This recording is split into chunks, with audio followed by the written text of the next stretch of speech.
Deixa eu começar aqui a gravação. Pronto. Boa tarde a todos. Podem colocar o nome de vocês, o nome de vocês não, é o ok, né? No chat para destravar aqui, né? E liberar a gravação. Ótimo. Agora sim, boa tarde a todos, né? Que estão aqui presentes. Heloísa que chegou agora. Vamos começar com quem está aqui. E aí, quem for chegando, eu habilito a entrada. Certo? Boa tarde, Arthur. Vamos começar, né? Então, nós vamos falar hoje, gente, né? Só para fechar tudo que a gente já falou nessas duas últimas semanas sobre a questão da literatura de cordel e a cultura popular, né? Hoje eu não vou começar com uma correção da atividade, como eu faço todos os dias, né? Todas as segundas, porque vai demandar um pouquinho de tempo. E aí onde eu vou explicar a atividade de hoje,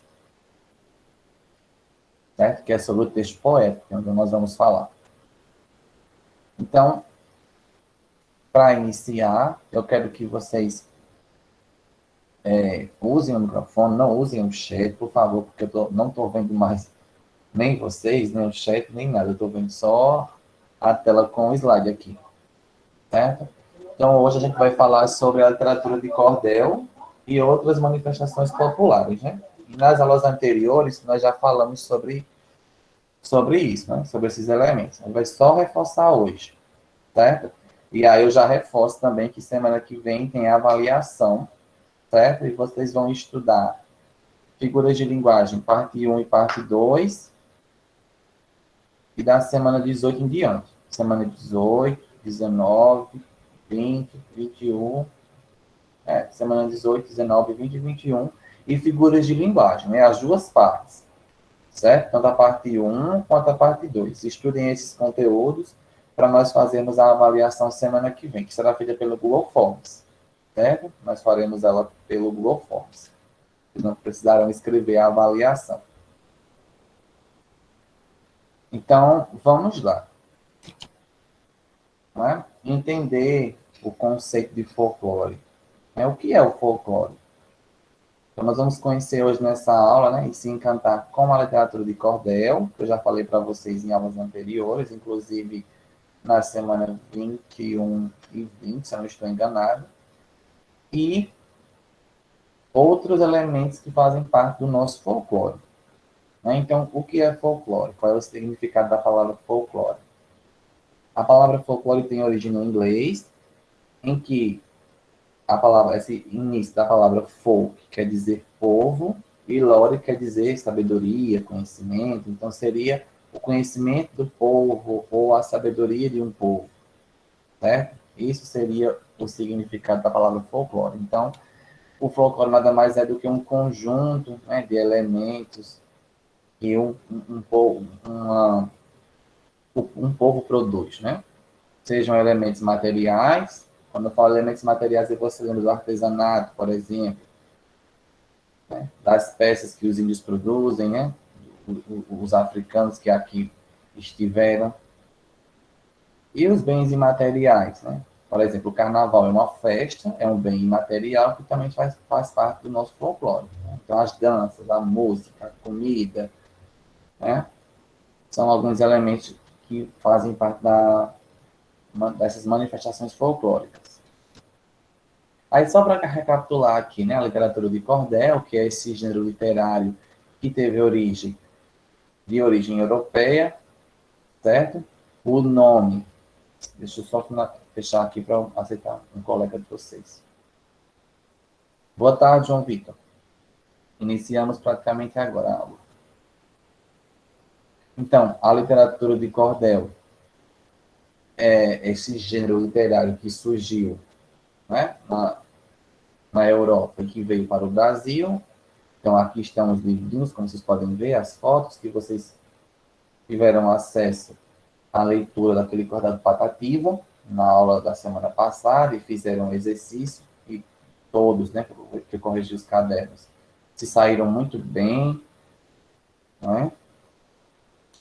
Faltam alguns cadernos para corrigir, porque eram muitos cadernos, mas eu consegui corrigir uma quantidade muito boa. Então, o cordel recebe esse nome, né, Volta aqui o outro slide. Então, literatura de cordel, também conhecida no Brasil, né, como folheto de cordel. Alguns lugares vai tratar como poesia de cordel, livrinhos, folhetos, arrecifes, enfim. Cada um lugar específico dá um nome, mas é nacionalmente conhecido como folheto de cordel. Né? É escrito frequentemente na forma rimada, porque é uma característica do cordel, ele ser rimado. Vocês viram isso quando leram o cordel Canto Lá que eu Canto Cá, do Patativa de Assaré. O cordel dele é totalmente rimado. E se deu origem dos relatos orais, ou seja, das falas das pessoas mais velhas, de mais idade, né, que contavam aquelas histórias. Né? Então, não existia essa questão da escrita, era tudo oralizado, tudo era falado. E só depois veio para a questão do impresso, para a questão do papel.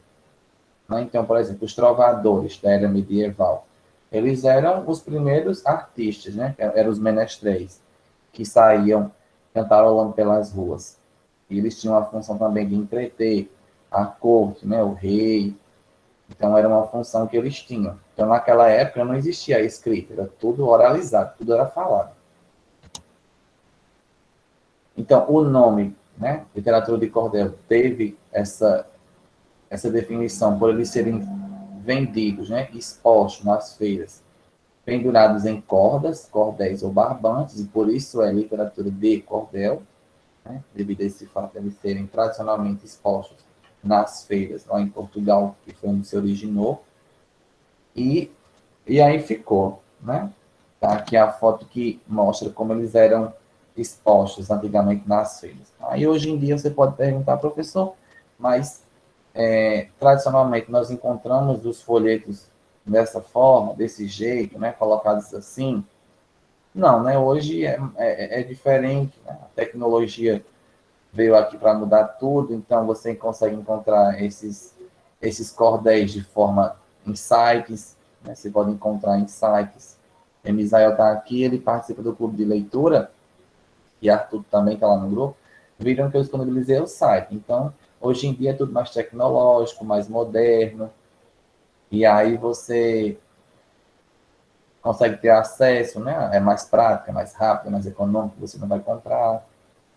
Certo? Mas tem feiras artesanais, em João Pessoa, Natal, que você encontra os cordéis desse formato, presos no barbante, né, por pregadores, uma coisa bem tradicional, que ainda mantém, que é uma questão cultural, para valorizar a cultura mesmo dos cordelistas. As estrofes mais comuns, né? Então, a gente vai ver o que é estrofe daqui a pouco, para quem não lembra. As estrofes mais comuns são as de 10, 8 ou 6 versos, né? A gente vai ver o que é verso também. Os autores ou cordelistas recitam esses versos de forma melodiosa. Vocês, quando leram, com certeza, meio que tentaram ler ali no ritmo, uma melodia, né? Porque é tudo rimado, então você tende a ler ali como se fosse cantando, de forma bem cadenciada, né? Acompanhados de viola, né? Dependendo, tem cordelistas que acompanham ali o cordel na viola, né? E também fazem leituras ou declamações, como é o caso de Braulio Bessa. Ele não escreve, né? Assim, ele escreve, mas ele é tipicamente conhecido no programa da Fátima Bernardes por declamar os cordéis, né? E aí era muito usado nas feiras essa declamação para atrair, né? Para conquistar os possíveis compradores. Eles ficavam lá, né? Cantarolando, declamando os cordéis para atrair a clientela que possivelmente iria comprar o cordel. Aí eu trouxe um trechinho do cordel Romance, do Pavão Misterioso, de João Mequildes Ferreira da Silva. Aí aqui vocês vão ver. Ó. Cada linha dessa, pessoal, deixa eu voltar. Cada linha dessa nós chamamos de verso. Cada linha do poema, da poesia, nós chamamos de verso. Porque uma das características também do cordel é a sua forma de verso. Ela é escrita em verso, ela não é escrita em prosa. Por exemplo, aquele conto que vocês leram de Lígia Fagundes Telles, né? Venha ver o pôr do sol. Ele é em prosa, ele é um texto corrido, que a gente chama. Já que o cordel, ele é um texto em verso. Veja que é centralizado, no meio da página, não é? E separado ali por estrofes. Então, cada linha do poema ou da poesia nós chamamos de verso, e cada conjunto de versos nós chamamos de estrofe. Então, quantas estrofes nós temos aqui? Quem pode me dizer?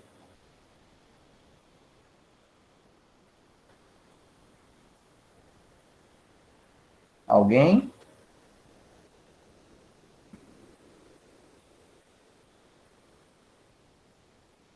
Quantas estrofes, pessoal? 3. 3. E aí eu pergunto, os versos, quantos versos nós temos em cada estrofe? Quem pode me dizer?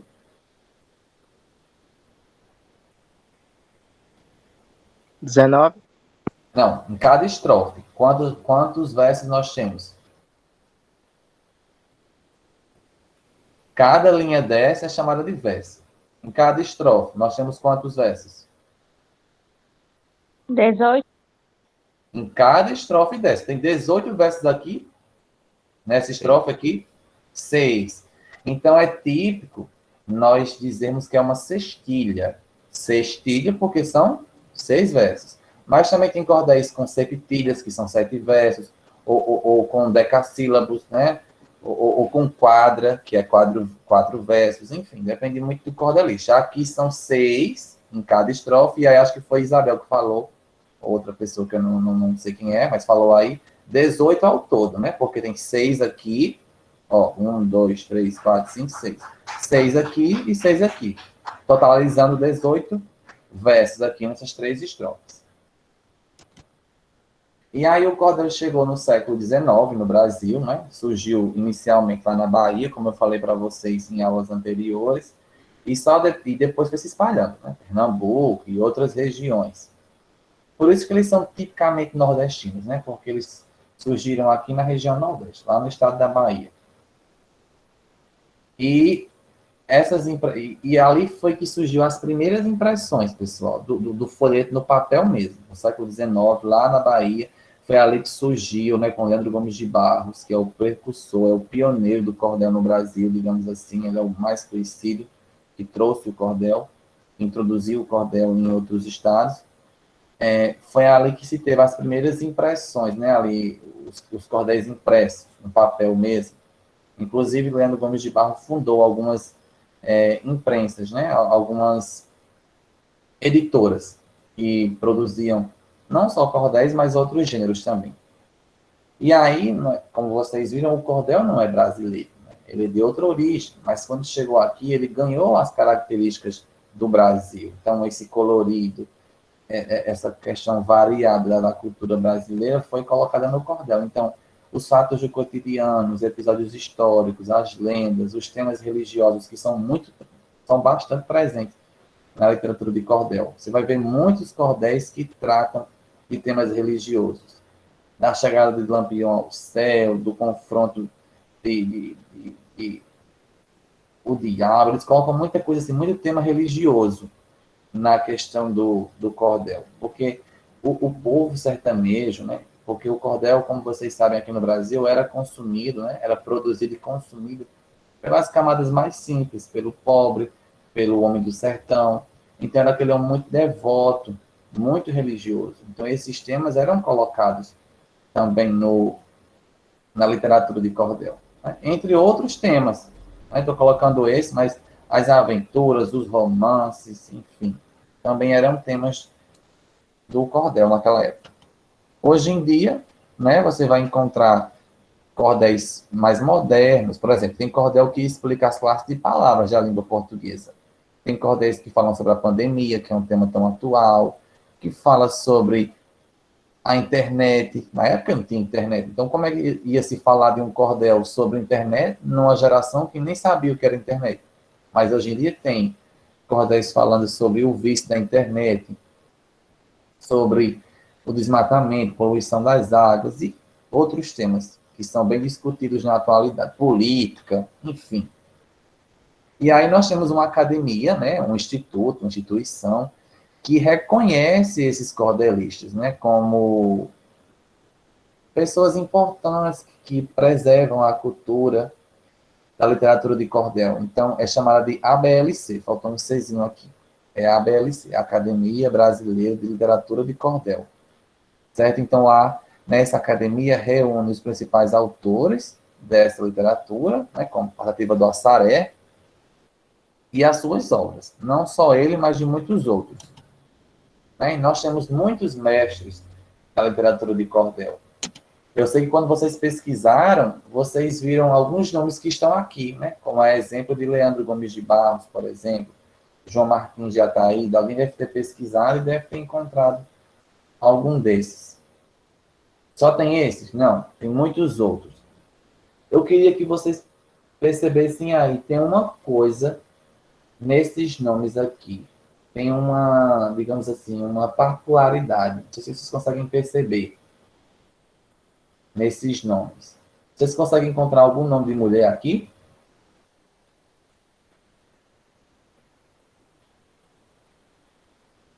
Sim ou não, gente?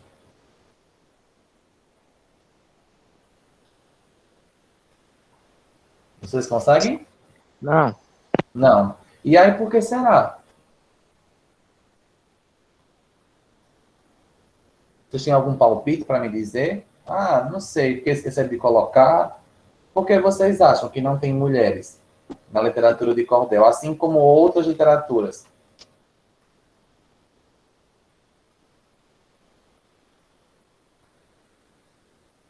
Não tenham vergonha de falar, não. Podem colocar no chat, caso não queiram falar com medo, com vergonha, que isso é uma besteira. Mas se tiverem alguma opinião, podem colocar no chat, que no final eu dou uma olhada.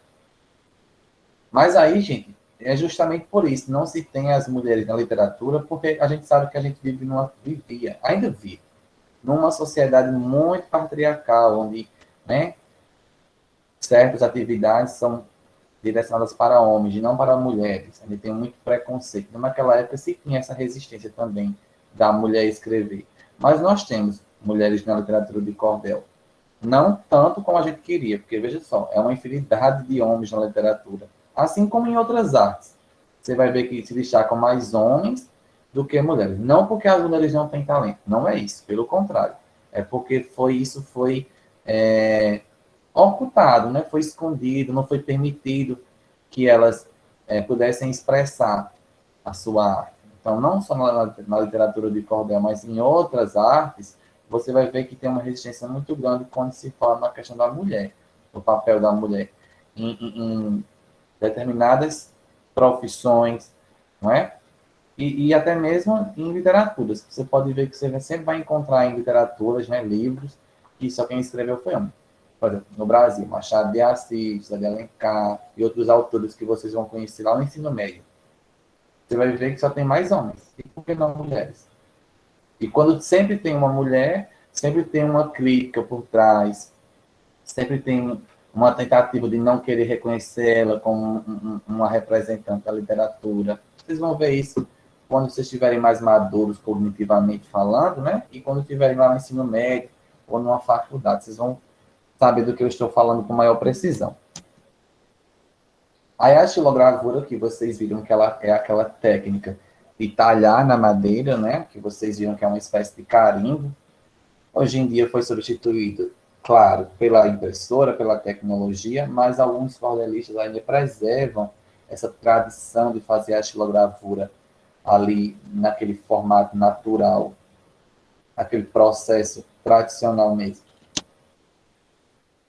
Então, a estilogravura é a técnica de gravura, né? Então se utiliza uma madeira específica, que é a matriz, você talha esse desenho na madeira e depois reproduz essa imagem que foi gravada sobre um papel ou outro suporte que você queira fazer a estilogravura.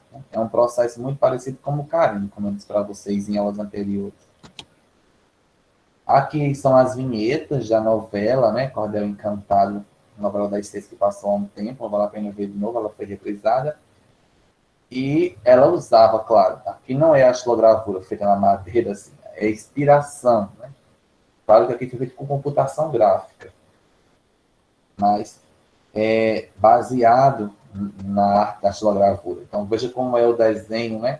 A questão das cores, se sobressai aí o tom do preto e do branco, que são as cores mais evidentes, né? Nós temos estilogravuras coloridas, mas a mais tradicional e conhecida é essa preta e branca.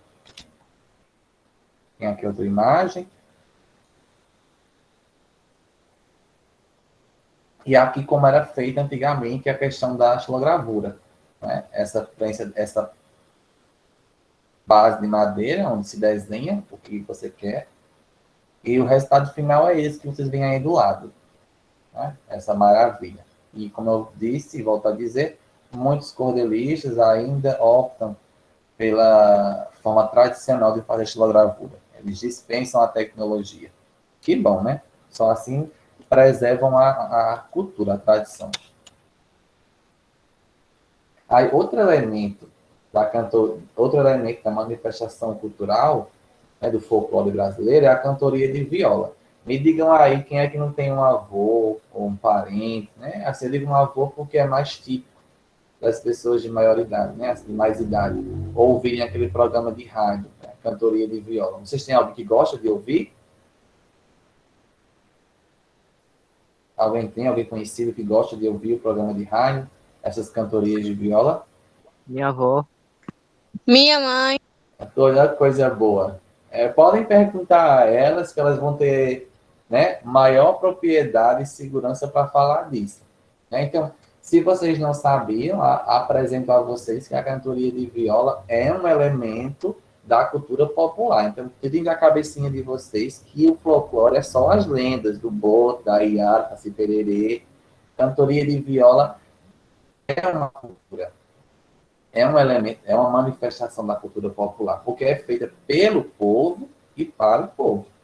Então, a cantoria de viola nordestina é um espetáculo em que dois poetas se enfrentam improvisando versos ao som da viola, dentro de formas poéticas. Então, tem regras, né? Assim, eles duelam ali para ver quem é que sai melhor naquele embate. Então, às vezes a plateia, né, o telespectador pede ali um tema e eles vão duelar ali, cantando mesmo, né? Eles são chamados de violeiros, né? Os cantadores de viola ou os violeiros, como são chamados.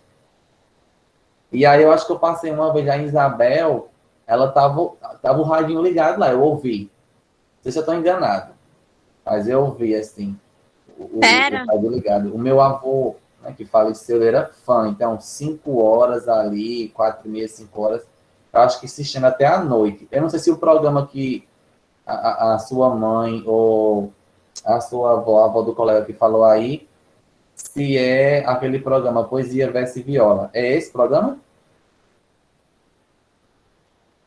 Ou tem outro nome? Ou vocês não sabem o nome? Era esse. Pronto. Nossa, meu avô amava. Sabe, me lembra aquele sonzinho da viola bem arrastado assim, tocando no finalzinho da tarde, no entardecer, o sol se pondo. Nossa, é muito típico. Então, cantoria de viola também é um elemento da cultura popular. E esse outro? Vocês conhecem o repente? O repente é muito... Quem é que gosta ou já ouviu rap? Batalha de rap aqui.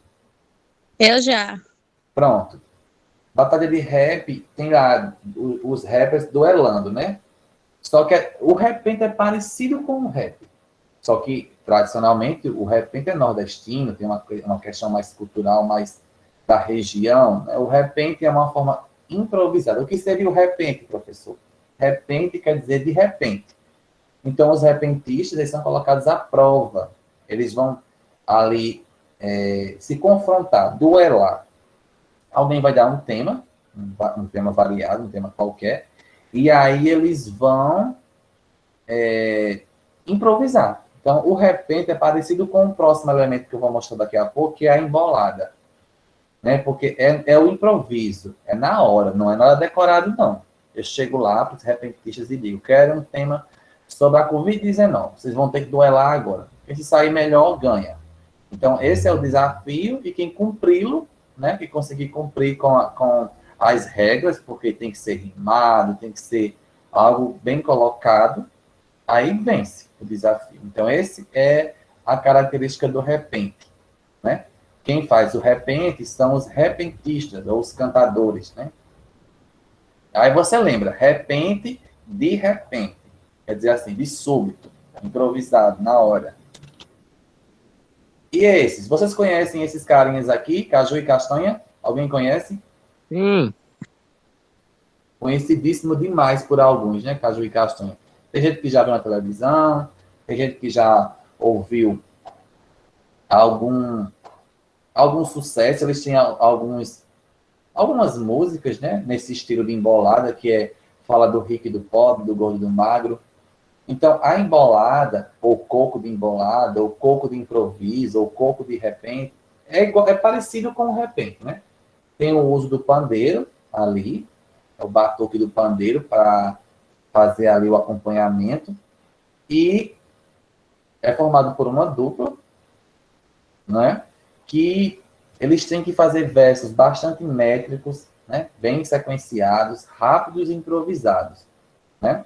Então, essa dupla ela vai duelar ali e um vai defender alguma coisa. Por exemplo, Caju e Castanha, eles falam sobre o rico e o pobre. Aí um fala do rico, o outro fala do pobre. Né? Eles vão ali duelar, é um desafio, e a plateia que está em volta vaia, ou grita, ou aplaude, né?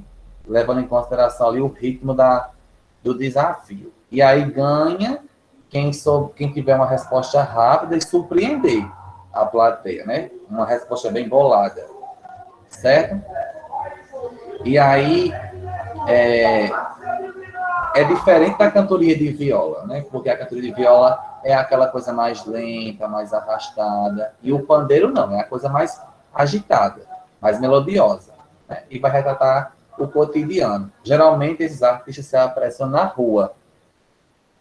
Eles ficam nas feiras e as pessoas ficam passando ali ao entorno, ficam vendo. É bem interessante. E esse? Quem é que nunca ouviu falar no aboio? O aboio do vaqueiro. Vocês sabiam que o aboio é um canto, né? É um tipo de canto típico da região Nordeste. Não é uma música, porque geralmente não se usa palavras completas, né? Se usa mais como se fosse um sinal sonoro que os vaqueiros fazem. Vocês sabem qual é a função do aboio do vaqueiro? Quem pode me dizer? Pra chamar os boi? Para chamar os bois ou para conduzir os bois para algum lugar, né? Então, de manhã, lá, o vaqueiro, ele vai aboiando o gado, né? Ele vai ali tangendo o gado, usando esse canto, que não é bem uma música, né? Ele faz, vá, vá, vá, é como se fosse tangendo o gado, chamando o gado para o curral, ou levando o gado de um lugar para o outro. Então, o aboio, assim como o repente, né? A embolada e a cantoria de viola são elementos da cultura popular também, que a gente nem imaginava. A gente conhece, né? Quem é que nunca viu uma pessoa, um fazendeiro, fazendo isso? Mas nunca prestou atenção. Eu sei que vocês vão olhar agora, quando vocês virem essas manifestações, com outros olhos, né? Com os olhos de entendimento. Ah, o professor explicou na aula que essas manifestações são típicas da região Nordeste e fazem parte da cultura popular do Brasil. E as lendas? As lendas vocês devem saber, né? Quando falam em folclore, vocês já lembram de Saci Pererê, de Yara, do Boto, né? Mas as lendas, para serem lendas mesmo, elas devem passar de geração para geração, né? Então, quanto uma história mais velha, né? Mais antiga, passa de geração para geração, e se a gente não sabe quem começou a contar aquilo, aí sim é uma lenda. Então, desde muito novos, nós somos apresentados a histórias. Né? Histórias fantásticas sobre criaturas mágicas, que aprontam travessuras, assustam caçadores e até punem quem pratica más ações. Né? É o caso do Curupira, do Saci Pererê, são personagens bem marcantes. Quem nunca na infância aqui de vocês não assistiu o Sítio do Pica-Pau Amarelo, né? Obra de Monteiro Lobato, que é escritor brasileiro. E aí, no Nordeste, alguns desses personagens fazem sua fama encantando gerações, mas é preciso entender um pouco o que os torna tão especiais, antes de conhecer algo sobre eles, né? Então, muitos desses personagens, eles estão no nosso imaginário popular, né? Porque eles são contados. Nossos avós contavam, os avós de nossos avós contavam, isso vem de várias gerações, contando a história do Saci Pererê, da Mula Sem Cabeça, da Iara. Então, o que é mito E o que é lenda? Tem diferença, será? Então, aqui, está dizendo que nem toda história contada por aí pode ser considerada folclórica. Nem toda história que a gente ouve pode ser considerada pertencente à cultura popular. Tem uma série de características, pessoal, que essas narrativas, que essas histórias devem ter, devem apresentar, para serem consideradas como parte do folclore brasileiro. Entre as principais, é preciso que elas sejam antigas, né? E de cunho popular, ou seja, que é o povo que conta, é o boca a boca. E que não seja possível identificar o autor. Então, se não é possível identificar o autor, se é passado de geração em geração, e são muito antigas, elas fazem parte do folclore brasileiro, né? Como são essas lendas que nós já conhecemos. Muitos dos personagens que conhecemos são fruto de elementos pertencentes às culturas indígenas, portuguesa e africana. Vocês sabem que o Brasil, né, ele foi colonizado pelos portugueses, então tem cultura portuguesa aqui, né? Os negros vieram para cá, né, os negros africanos que foram escravizados. Então, por exemplo, a lenda do Negrinho do Pastoreiro, não sei se vocês conhecem, né? O Negrinho do Pastoreiro, que era escravo, e aí a lendas tem a ver com a questão da cultura africana. Aí tem o que? A Iara, né? E outras histórias que fazem parte desse essa rica manifestação cultural. Certo? Aí nós temos aqui os mitos. Quem é que gosta de mitologia grega? Aqui. Quem é que conhece Ares, Poseidon? Quem é que lembra desses deuses? Eu. Pronto. Vocês sabem algum outro deus, assim, da mitologia grega? Eu lembrei de Ares, que é o deus da guerra, e Poseidon, que é o deus das águas, dos mares, né? Vocês sabem Zeus. outros? Zeus é o quê? Do qual é deus de quê? Dos raios. Isso, né? É o deus supremo, é o deus de todos os deuses. Né? É o deus do trovão, que chama na mitologia. E qual é o outro? Vocês lembram? Hades. Hades. Quem é que lembra de Hades? Deus do quê? Se eu não estou enganado, Hades é da morte. Se eu não estou equivocado. Alguém sabe Baco? Baco é o deus do vinho. Aí nós temos Apolo, que é o deus do sol. Nós temos Afrodite. Quem é que lembra de Afrodite? É a deusa do quê? Amor. Do amor. Aí nós temos, né? Deixa eu ver se eu lembro de outros. Eu gostava muito de Hércules e Xena. Não sei se vocês já assistiam essas séries. Eu sou fã. E aí trata muito da mitologia grega. Então, percebam que os mitos, eles vão descrever as origens de um grupo de pessoas, né? Vocês já leram o mito da Caixa de Pandora? Alguém aqui conhece? O mito da Caixa de... Não? A Caixa de Pandora, gente, é um mito, né, da mitologia grega, e dizia o seguinte, eu não lembro bem o nome dos personagens, mas eu vou tentar resumir aqui. Pandora era uma moça muito curiosa. E aí, em um certo momento da história, né, Zeus dá uma caixa a ele no dia do casamento, mas diz que eles não podem abrir essa caixa, né? Só que, segundo a mitologia grega, Pandora, muito curiosa, ela vai abrir essa caixa. Ela não consegue se conter de curiosidade. O que é muito comum, né? Para a gente vive nos dias de hoje. A gente é muito curioso. Pandora não consegue se conter de curiosidade. E nessa caixa, segundo a mitologia grega, estão guardadas todas as mazelas do mundo.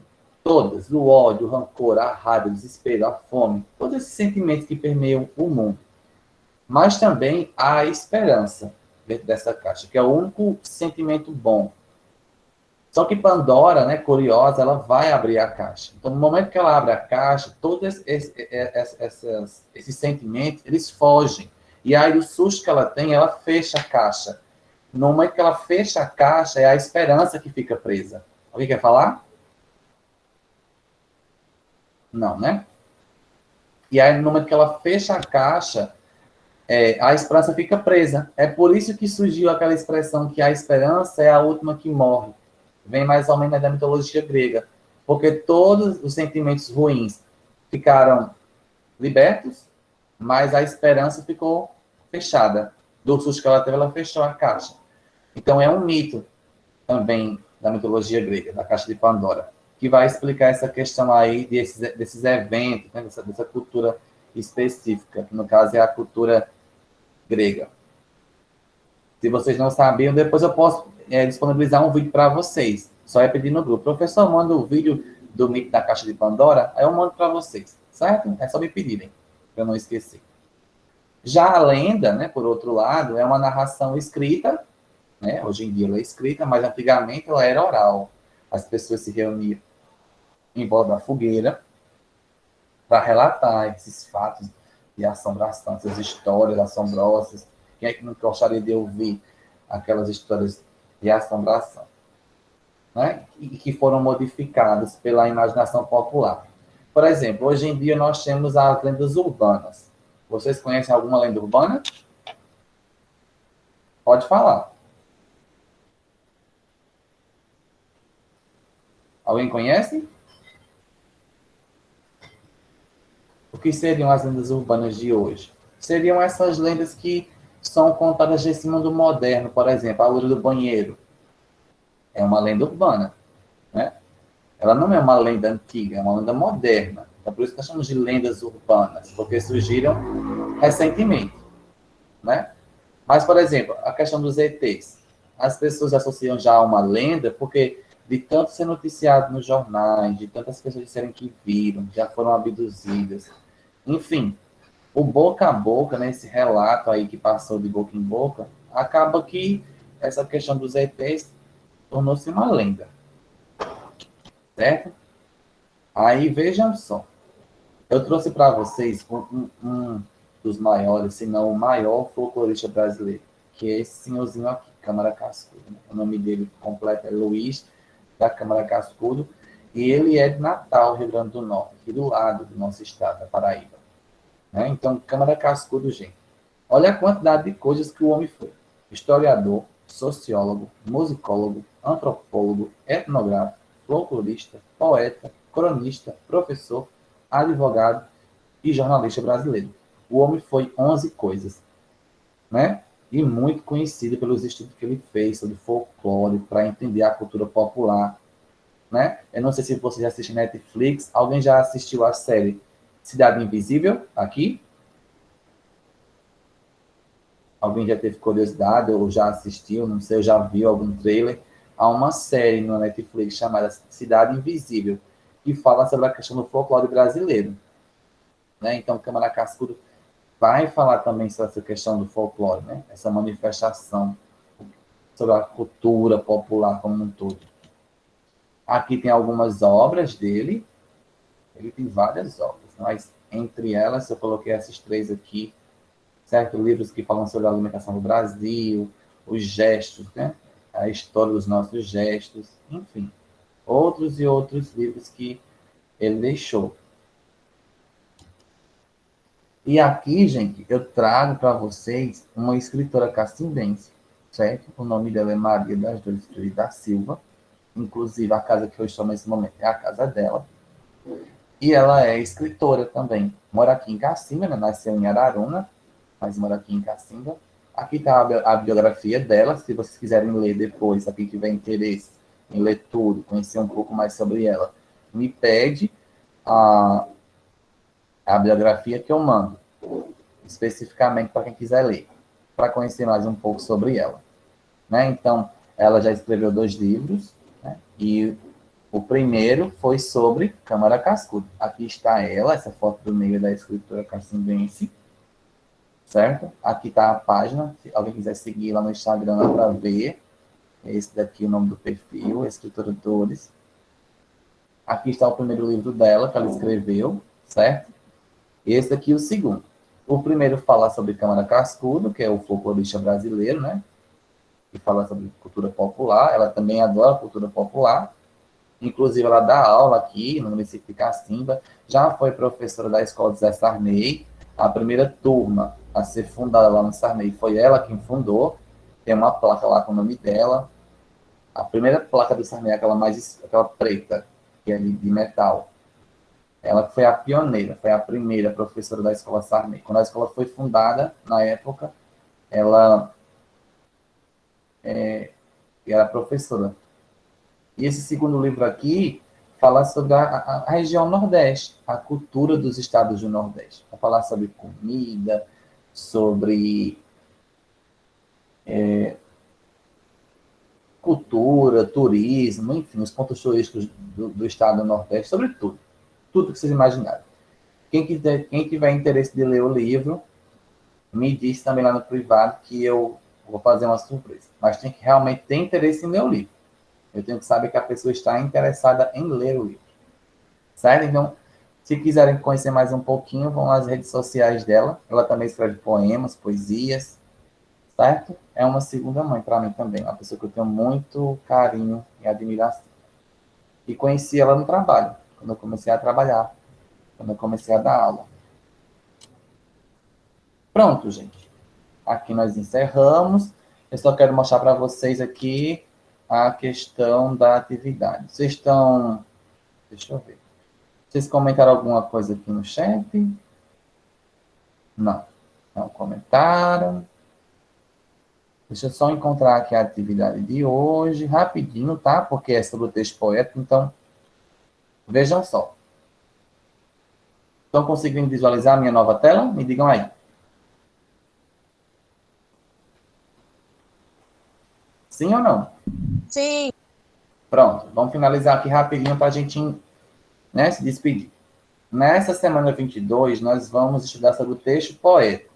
Então, não é gramática, certo? Vocês vão ver aqui, fazer a leitura do texto, copiar no caderno claro esse conteúdo, o texto poético. Vão ver, né, o que é que faz um texto ser considerado poético. Vocês vão ver que as figuras de linguagem vão estar presentes aqui na composição do texto poético, certo? Eu coloquei esta obra porque vocês, a partir dela, vão responder algumas questões. Então, vejam bem, nas páginas 72 e 73 do livro de língua portuguesa, certo? Vocês vão copiar e responder as questões 1, 2 e 3. Então, vejam bem. Abre o livro na página 72 e 73 e responde as questões 1, 2 e 3. Já na página 75, você irá copiar e responder as questões de 1 a 4. Então, aqui, você na página 72 e 73 responde questões 1, 2 e 3, que vão estar referentes, pessoal, a essa obra aqui, desse autor, né, o Gustavo Klimt.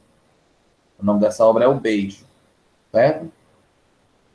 E na página 75, vão copiar as questões de 1 a 4. Veja que você pode dar sequência. Então, no caso aqui, 1, 2, 3, aí você dá a sequência para seguir uma ordem numérica, bonitinho.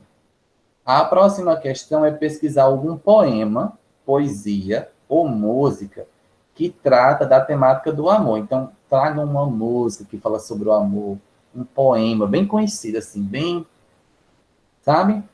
Bem famoso, uma poesia bem famosa que fala sobre a temática do amor, certo? Então, que vocês usem aí toda a criatividade de vocês para pesquisar um poema bem bacana que traz essa questão do amor.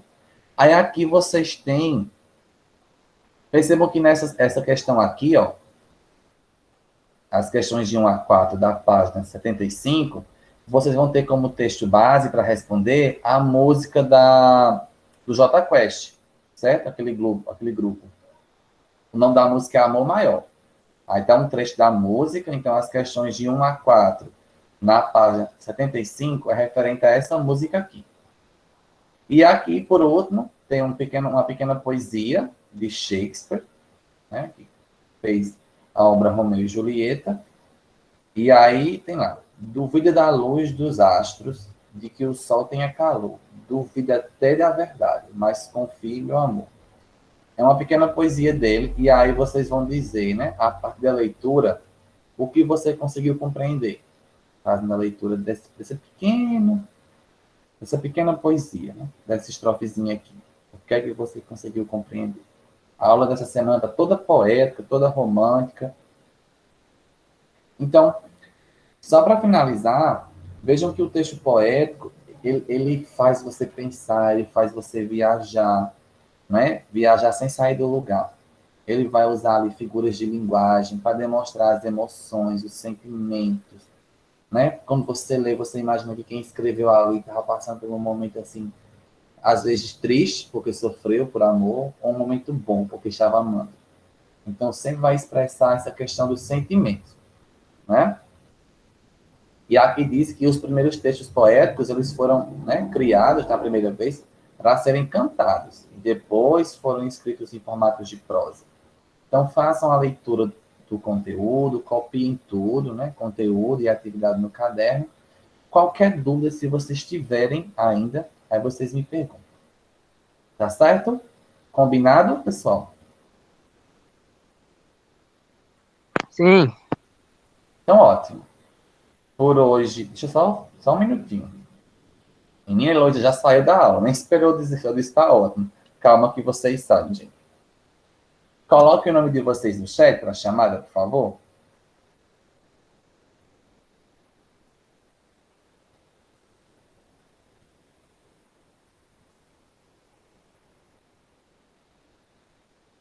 Pronto, meus queridos. Então, a proposta de atividade é essa. Organize-se com o tempo. Qualquer dúvida que vocês tiverem, aí entrem em contato comigo. Não esqueçam de estudar para a avaliação semana que vem. Estudem.